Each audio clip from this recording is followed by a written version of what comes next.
I'm Bobby J. Welcome back to the channel.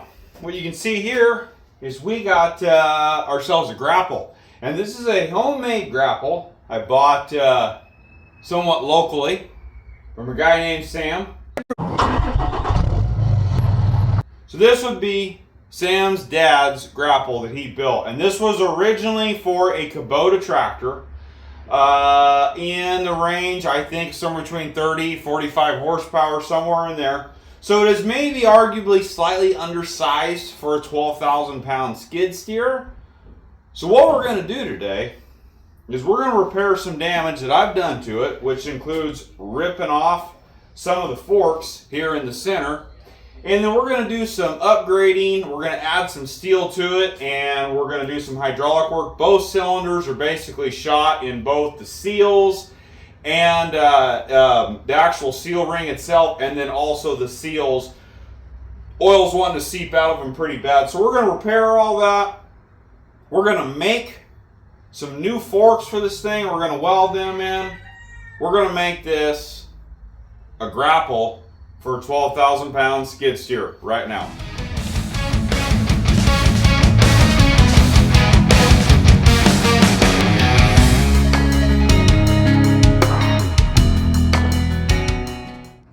Okay, now next on the list, since we got the torch hot, we're going to cut this off. Now this is already cracking up pretty good, so it's going to have to be fixed anyway. We're going to slice this off, and you see the cylinder doesn't reach. I'm going to get into that in just a minute of what I got going on here on the hydraulics. But first, like I said, while we're going with the torch, let's whack that off real fast.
Okay, now over here on the hydraulics side, what this is a 14, so it'd be a 12-inch stroke cylinder, except though we only have about 8¼ inches of stroke we're actually using, because I've got the actual grapple arm kind of set where I want it. I don't really want it to close any further than that, and like I said, we're 8¼ stroke that we're using, but we've got a 12-inch cylinder.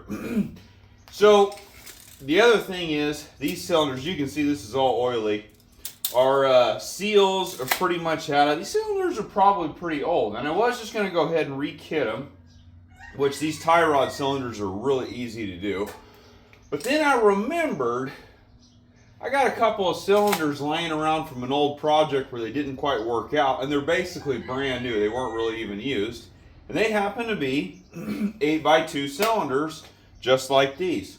So, what we got here, getting this set from the bottom of the grapple, is 22¾ to right here, when this closes all the way. Because what we want full travel of the grapple arm to come all the way up. So that's important, from the bottom here to where this clevis would sit down on the cylinder is 22¾ So we've got to make sure we match that on the other side.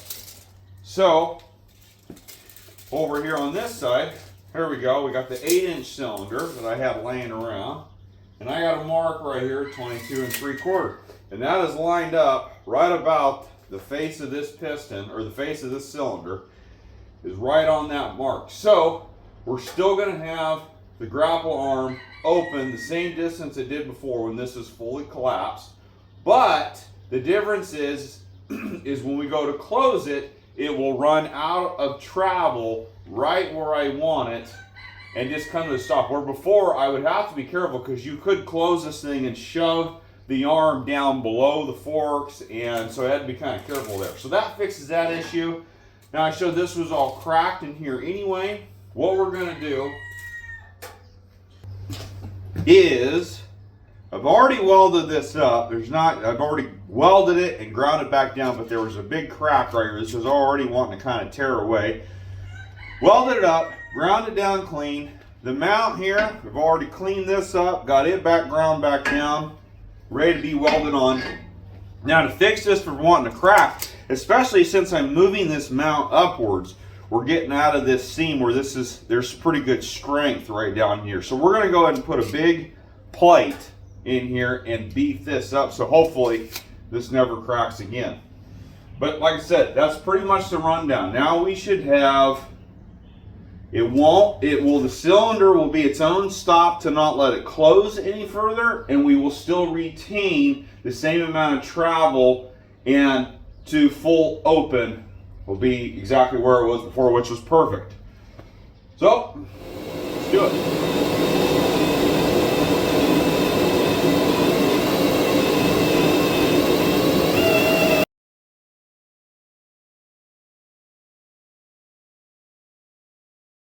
We're going to slip our plate right in here. We're going to come on down. I like that.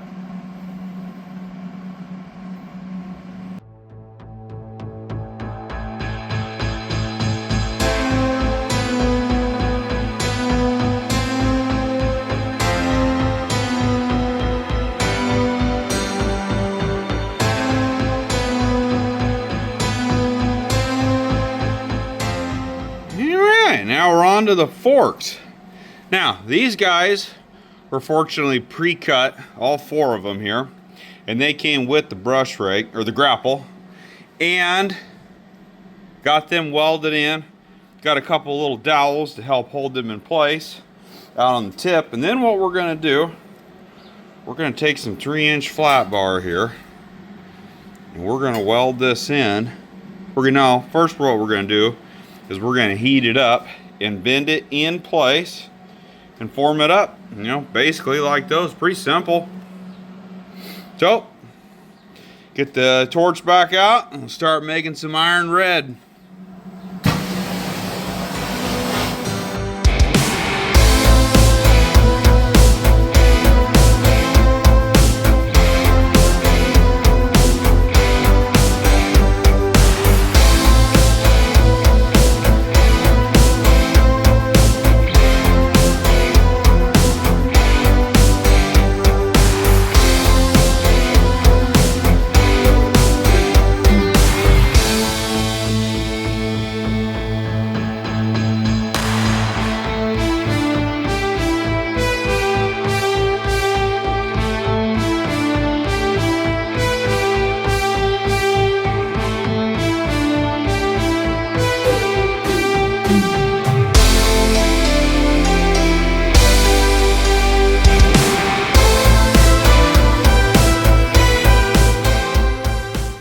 Now, I thought I was real clever by being able to pull these cylinders out of storage and be able to use them in place of those other cylinders and save the cost of a seal kit. Man, what a good idea, right? Well, kind of screwed myself on the other hand, because these cylinders, the fittings are slightly in a different spot. So I had to go make a new hose. Well, the new hose cost 150 bucks. Ouch. I had to do some price checking on hoses. And that's probably more than what the seal kits would cost for these little tie rod cylinders, because these puppies are pretty simple inside. But oh well. All right, let me finish getting this installed. All right, let's see if we can make stuff happen here. Oh, that's because it's right there. Okay. Now, this dude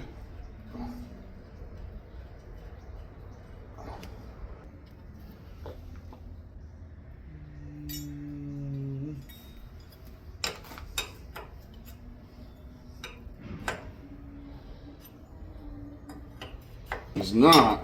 Oh, there it goes. Hey, what just happened out here? That came loose there. There we go. There we go. She's a little bit more cooperative.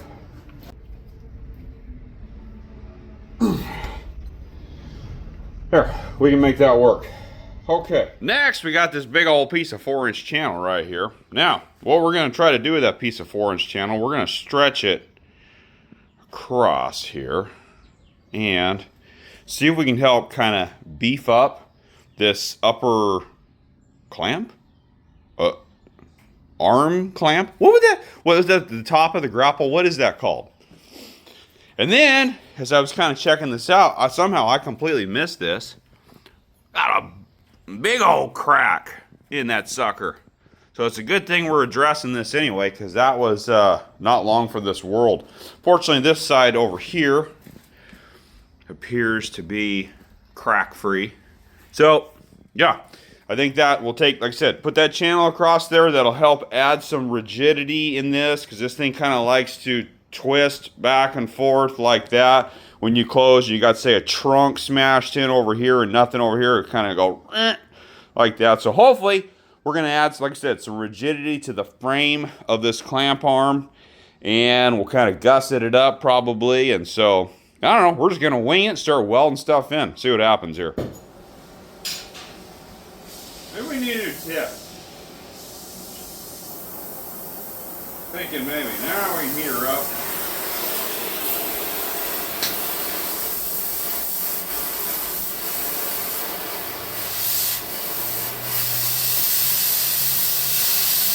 This thing's just a little bit too long. Oh, it's hot!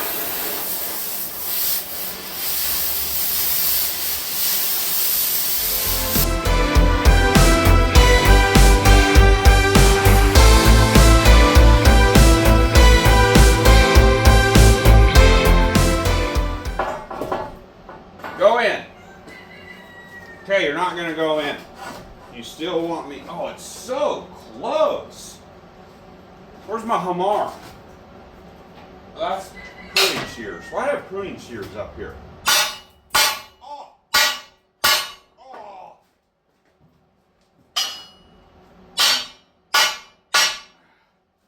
So close.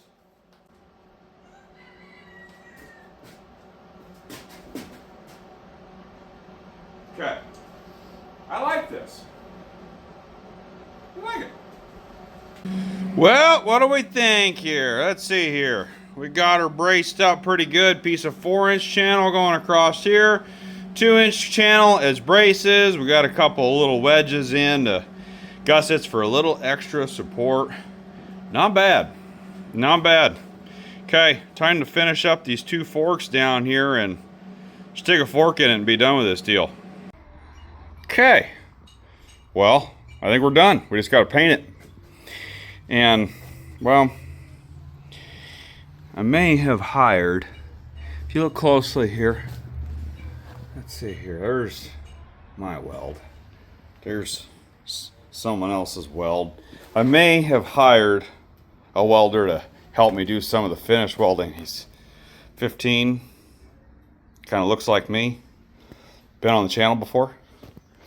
He's learning. He's learning. Everything's all pretty much all sealed up. We're okay. Had to grind it, clean it up in a few spots, but we're looking good. So this is basically done. We're beefed up. Now, you might be wondering, what's up with here in the middle? What is up with that? Well, I'll tell you what I did. I've ripped out probably 1,000 trees with this brush rake. And these little guys right here, these that were in the center, they broke off pretty quick. What this did is this kind of turned into a knuckle. And I was able to shove that thing right into the trunk of the tree and use it as grip to kind of help rip the tree out of the ground. So that became my friend. We're going to keep it there. I like it. So there we go. We're looking pretty solid up here. Let's get this thing out in the sunlight, throw some paint on it.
she is, all done. Not bad. 4 strong forks, 2 to keep material from falling out. We got our knuckle right there in the middle for grabbing onto the bark of a trunk and ripping trees out. We got this beefed up. It already feels more solid just going up and down. There was a little bit of a wiggle to it when you go up and down. It's solid now. Our hydraulics over here, we've got the right length cylinders for that travel. And yeah, we got this all beefed up. We got a 5/8 plate in here, welded that crack that was in this piece of 4-inch square tubing. That more than likely will not crack again. And the hydraulics over here, I'm not too sure just yet on what to do with this. This machine here, the 1CXT, we've got the lines come in over here on the driver's side for the standard flow. The teleskid is over on the other side. So I've got the L Extendo on here from running that Bobcat rental machine.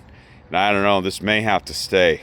I have not, I don't know. Might have to try to get these lines just tied up really well. So there we go. Not bad. The old Vbelt&son original brush rake. We're gonna go. We've ripped out 1,000 trees with this thing. I've moved around another 1,000 trees. I think I've got another 500 trees to go. Probably they're gonna fall over, so we're gonna go deal with them with this. And right now I got about 75 in front of me, so we're gonna load this thing up, go put it to work.